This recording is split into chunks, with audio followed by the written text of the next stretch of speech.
What if I told you that somewhere hidden beneath layers of earth and centuries of silence, a letter was written by Jesus himself, and only now, 2,000 years later, it has come to light, not a scroll of prophecy, not a parable shared from a mountaintop, but a letter, a personal, intimate message, as if he knew the world would need it in this very moment. Imagine the dust of history being swept away from ancient stone, the flicker of a scientist's torch revealing a sealed container no one had touched in 2 millennia, and inside, a fragile piece of parchment, preserved like it had been guarded by time itself. No one expected what they found, because it wasn't just ink on old paper. It was something alive, a message that felt like it was breathing. People trembled when they read the words, not because they were grand or mysterious, but because they were true, the kind of truth that sits heavy in your chest, the kind that doesn't shout but echoes. This letter wasn't just a relic, it was a voice.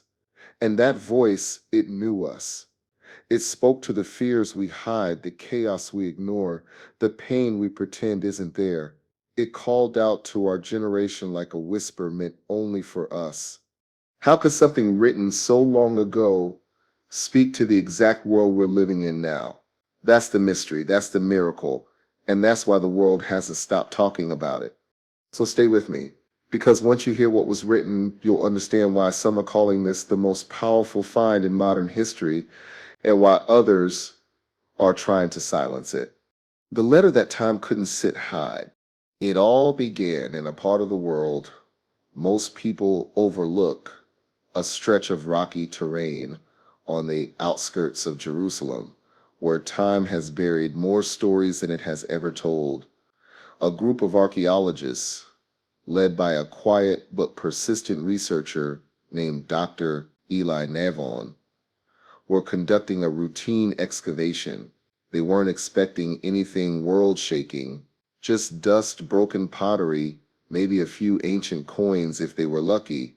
But what they found was far beyond what anyone could have imagined. While working near the ruins of a long-forgotten structure, possibly an early Christian refuge, they stumbled upon a sealed stone chamber. No entrance, no windows, just a thick slab covering what looked like a burial niche. But inside there were no bones, no relics of the dead. Instead, carefully wrapped in layers of decayed linen and stored in a clay vessel, was a single sheet of parchment, fragile, faded, but unmistakably preserved. At first they assumed it was another fragment of scripture or maybe a lost psalm, but something felt different. The handwriting wasn't decorative or scribal, it was personal, simple, like someone writing from the heart, not for an audience, but to be remembered. The parchment was rushed to a lab under tight security. Multiple forms of carbon dating were done. Experts from 3 different countries confirmed the same shocking truth. The letter was over 2,000 years old. It was written around the time Jesus walked the earth. But what sent chills down the spines of every scholar present were the words. One phrase in particular, written in Aramaic, translated roughly to, "This is not for them, but for those yet to come." That line alone brought the room to complete silence. It was as if the writer knew this wouldn't be read by his generation, but by ours. The signatures at the bottom were incomplete, faded by time, but embedded within the folds were marks, phrases, and references to teachings that echoed the voice of Jesus in ways scholars couldn't ignore. Some were overwhelmed, others skeptical, but even the most hardened academic had to admit the writing carried an energy, a conviction, a presence that couldn't be explained by history alone. Media outlets tried to get the full story, but the team kept it quiet. They knew this wasn't just an artifact, it was sacred. It had to be revealed the right way, not with fanfare, but with reverence. Slowly, the translation began. Piece by piece, line by line, they uncovered what felt less like a historical document and more like a soul speaking across time. And that's when the questions started. Why now? Why was this letter preserved when so much else has been lost? Why did it carry words so painfully relevant to the state of our world today? The chaos, the confusion, the fear. Some called it coincidence. Others called it divine timing. But one thing became clear. This letter had survived storms, invasions, decay, and centuries of silence just to be found now, not earlier, not later, now. And once you hear what was written inside, you'll understand why. Words that cut through time. The letter begins not with grandeur or authority, but with something strikingly human, a soft beginning. Almost like a whisper from someone who knew their words would be read by hearts grown cold from centuries of chaos. It opened with a phrase that stunned everyone. If these words find you, then they were meant for you. From the very first line, it didn't feel like a sermon. It felt like a conversation, personal, raw, and unfiltered.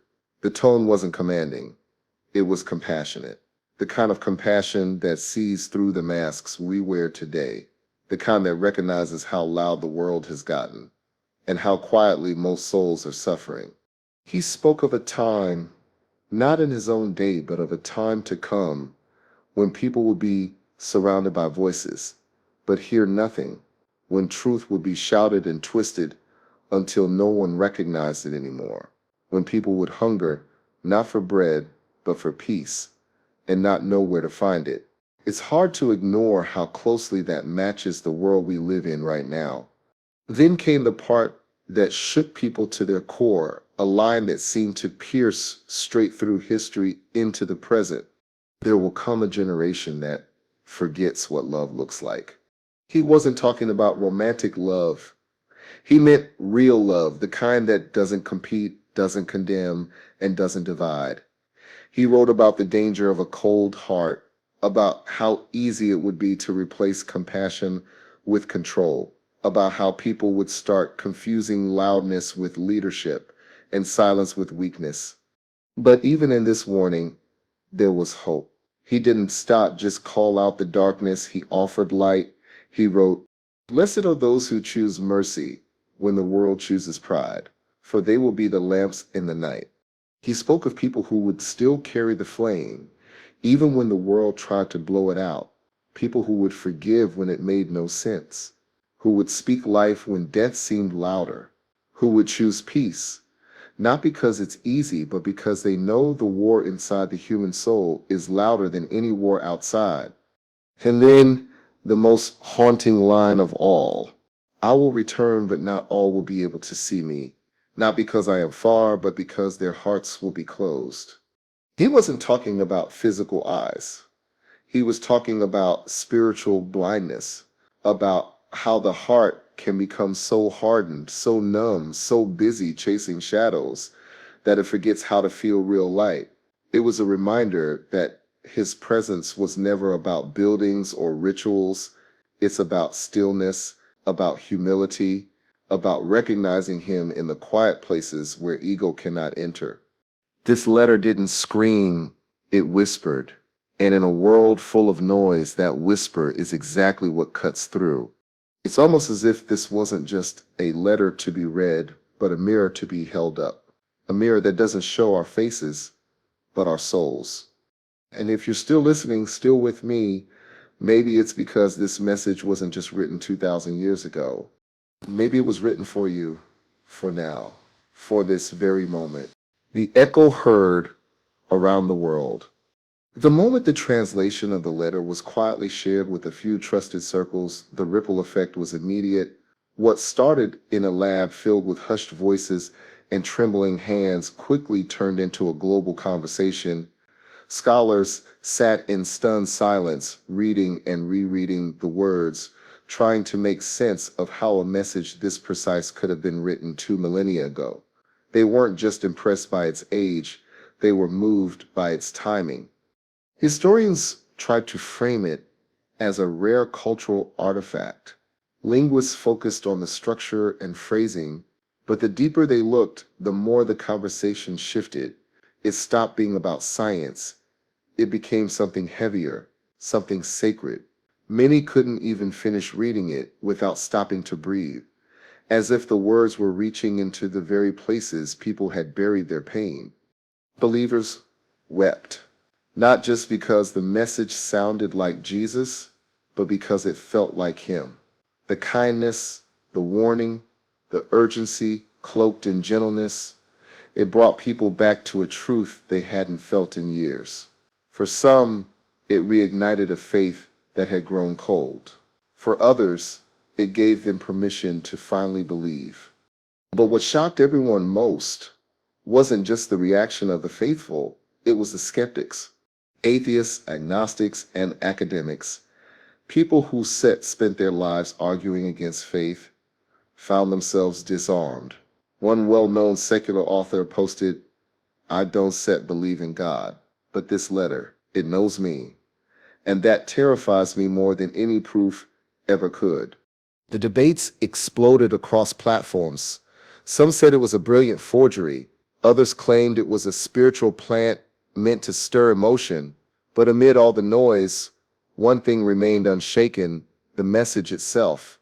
And that's what people couldn't ignore. Because this wasn't about doctrine. It wasn't about religion or denominations or rituals. It was about the state of the human soul, about the coldness we've allowed to grow, about the way we scroll past suffering, speak without listening, judge without understanding, and it forced people to ask, how did he know? The letter didn't try to convert anyone. It didn't scream salvation. It didn't threaten or condemn. It simply told the truth. And that's what made it so powerful. It was like holding a mirror no one could look away from. In churches, it was read aloud in hushed reverence. In classrooms, it was debated with fire and passion. On social media, clips of its translated lines went viral, shared by people who didn't even know why they were crying. Parents read it to their children. Strangers sent it to each other with no caption, because sometimes no words are needed when something reaches the soul. And the strangest part, people weren't fighting over who wrote it. They were asking what they were going to do about it. The message didn't demand proof. It demanded reflection. Because this wasn't just a letter. It was a wake-up call. Not just to believe, but to feel again, to soften, to return, to remember. And for a world numb from noise, division, and fear, that wake-up call came right on time. More than the author.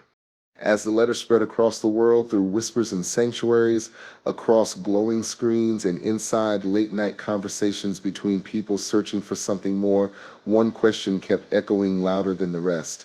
Was it really Jesus? The scholars went to work. Every tool of science, every method of dating, every translation model was tested and retested. The parchment, ancient. The ink, authentic to the region and time. The language, Aramaic, laced with phrases found in early Galilean speech. Even the style, humble, weighty, poetic, matched his voice as recorded in the oldest gospel manuscripts. But still, there was no signature, no clear mark that screamed, "This is the Messiah."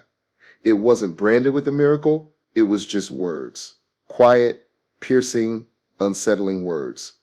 And so the debate began. Some insisted it's real. Who else could have written this? Others held firm. It's powerful. Yes, but we cannot prove the author. We must be careful. Skeptics offered alternatives, perhaps a follower, a mystic, a brilliant mind ahead of their time. Theories bloomed, arguments sparked, and opinions piled higher than the parchment itself. But something strange started to happen. People stopped needing the answer because the question itself started to feel smaller. It was like holding a burning letter in your hands, the edges curling in the firelight, and instead of asking who struck the match, you finally started reading the words. Because what if the message wasn't asking to be proven, but received? What if the real miracle wasn't the ink or the paper, but the way it landed inside our hearts? What if it's not about the hand that wrote it, but the hearts it was always meant for? That's the turning point. That's where something deeper breaks through. Because when you strip away the debates, the data, the titles, and timelines, um, you're left with a message that feels like it was written by someone who sees you, not the version you show the world, but the real you, the tired you, the overwhelmed, disappointed, quietly searching you, the one trying to keep it all together while feeling like everything is falling apart. And that kind of message doesn't need proof. It needs presence. It needs stillness, reflection. It needs a soul willing to ask, what if this was written for me? The truth is, people chase signs. They want lightning and voices from the sky. But what if Jesus never stopped speaking? We just stopped listening for the whisper. So maybe the better question is, did he write it? Maybe it sits. Why does it feel like he sits speaking to me right now? Because this letter, this quiet, ancient voice, isn't that a thundering from a mountaintop? Is it's knocking gently, patiently, like it always has, and in a world full of noise, anger, division, and fear, is it's offering something we forgot we needed. Clarity, stillness, hope, love. And if that's what you felt reading the message, maybe that's all the proof you'll ever need. So, whether the pen was in his hand or in the hand of someone carrying his light, one thing is certain: the message is not dead, that's alive. And it's waiting on one thing. What will you do with it? A letter that reads you back. What if this letter didn't just survive 2,000 years by accident? What if it wasn't buried just to be uncovered, but hidden so it could find you right now in this moment? Think about it.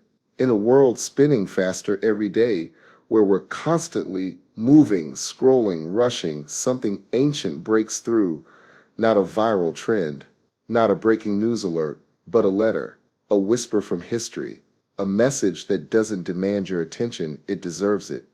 We often treat ancient things like relics, something to admire from a distance, but this letter doesn't want distance. It doesn't ask to be framed or praised or locked away in a museum. It asks to be understood, to be felt, to be seen. And in doing so, it shows you to yourself. Because when you really sit with its words, the warnings, the hope, the call to love, to awaken, to return, it stops being just a message from the past. It becomes a mirror, one that reflects not your outer life, but your inner truth, the places you've ignored, the questions you've buried, the longing you've tried to silence. It's easy to say the world is broken. It's harder to admit we've grown numb, that we've traded stillness for noise, compassion for competition, truth for comfort. And maybe that's why this letter didn't surface until now, because the timing wasn't about history, it was about hearts. It showed up when we needed it most, not just to remember Jesus, but to remember ourselves. So ask yourself, when was the last time something truly made you pause? Not distract you, not entertain you, but stop you in your tracks, in your spirit. This letter does that not because of what it says, but because of what it unlocks in you. This isn't about religion. This isn't about proving anything to anyone. This is about remembering. Remembering what love looks like when the world forgets. Remembering what light feels like when you've lived in dim rooms for too long. Remembering that your heart, no matter how tired, how distant, how unsure, still recognizes truth when it hears it. And the truth is this: you weren't meant to live asleep. You weren't created to walk through life numb. You were made to feel, to seek, to love, to wake up. That's what this letter is: a wake up call, a mirror, a voice that's waited centuries for your attention, not to control you, but to call you back. So maybe, just maybe, this letter didn't survive 2,000 years by chance. Maybe it was waiting for the noise to be loud enough that silence would finally matter, for the world to grow cold enough that warmth would finally be recognized, for you to be ready enough to not just read the message, but become it. Because in the end, this isn't just a letter you read, it's a letter that reads you, my family. If this message was truly meant for today for us, then we have to ask the harder question, what now? What are we supposed to do with it? This wasn't just an old letter to admire, it was a wake-up call for hearts that have gone quiet. So tell me in the comments, what do you think we're being asked to change, to return to let go of? Speak your heart, not just for yourself, but for someone else who might read your words and finally feel seen. Let's reflect together. Let's be real together. Because this isn't just another video. This is a moment. And in moments like this, silence isn't strength. It's missed opportunity. So let your voice be part of something deeper, something honest. And if your heart stirred even a little, if you felt something crack open inside you, then don't just scroll away. Hit that subscribe button. Not for more noise, not for entertainment, but for truth, for light, for reminders that you are not alone in this world of distractions. This space is for the seekers, for the listeners, for the ones who are done living on autopilot, for those who still believe that something greater is calling out to us in the middle of the chaos. If that sets you, stay, subscribe, speak. We're building something here, not with hype, but with heart.